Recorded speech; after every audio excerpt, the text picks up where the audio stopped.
You send the text. It looked fine. You reread it twice, maybe 3 times. You adjusted one word, added an emoji, removed it, put it back. Then you hit send, and instantly your stomach drops. Your chest tightens. Your brain zooms in on the last sentence. Suddenly, it sounds different than it did 10 seconds ago. Was that too much? Did I sound needy? Why did I say it like that? Should I send another text to clarify? Now you're staring at the screen, watching for the reply, analyzing the typing indicator like it's a life signal. Logically, you know it's just a message. Emotionally, it feels like exposure. Here's the psychological truth. The anxiety isn't about the text. It's about losing control. When you're typing, you're safe. You can edit, rewrite, adjust tone, control how you're perceived. But the moment you press send, the control disappears. Now the message lives in someone else's mind, and you can't manage how they read it. If you grew up feeling like you had to manage how you came across to avoid conflict, rejection, or misunderstanding, that loss of control hits hard. Because texting removes something your nervous system relies on, real-time feedback. In person, you can see their face, hear their tone, correct yourself instantly if something feels off. Over text, there's silence. And silence is where your fears get loud. You don't just wait, you imagine. They're annoyed. They think I'm weird. I said too much. I ruined it. None of this is evidence. It's projection. Your brain hates uncertainty, so it fills in the blanks, and it usually fills them with the worst-case scenario.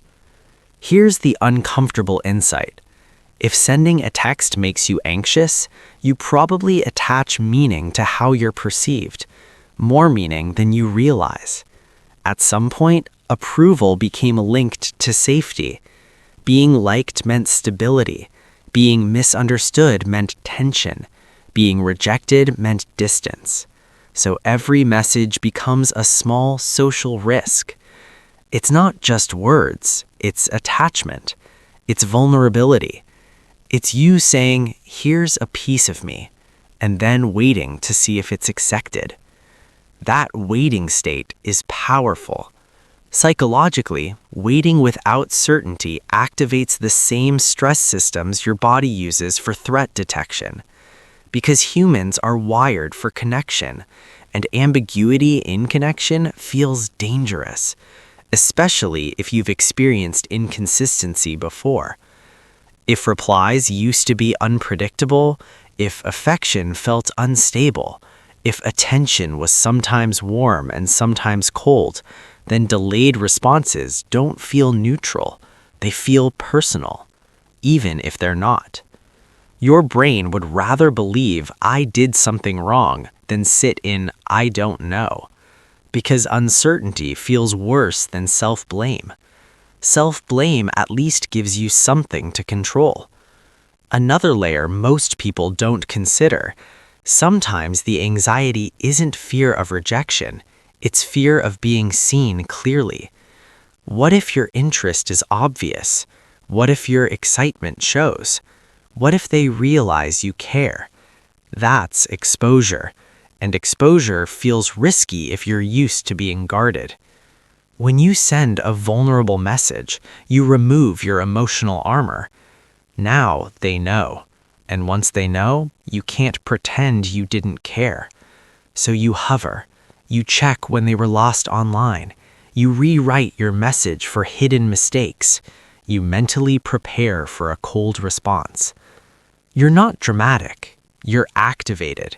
Your nervous system is reacting to perceived social risk. But here's another truth that might shift everything. A text message is not your identity. It's a sentence. If someone misreads it, that's not proof you're flawed. It's proof that digital communication lacks tone, body language, and context.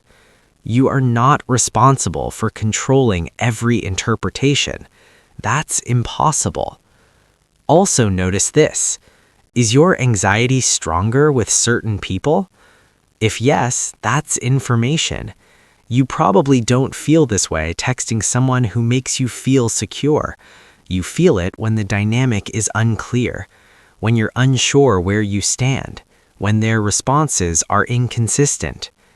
Text anxiety often reveals attachment anxiety. It's not about wording, it's about emotional security. So what helps? First, stop rereading the message after you send it. Rereading doesn't bring clarity. It creates distortion. The more you stare at your words, the more flaws your brain will invent. Second, interrupt the reading ritual. Put the phone down, move your body, shift your attention. Staring at the screen amplifies the stress response. Third, remind yourself, silence is not a verdict.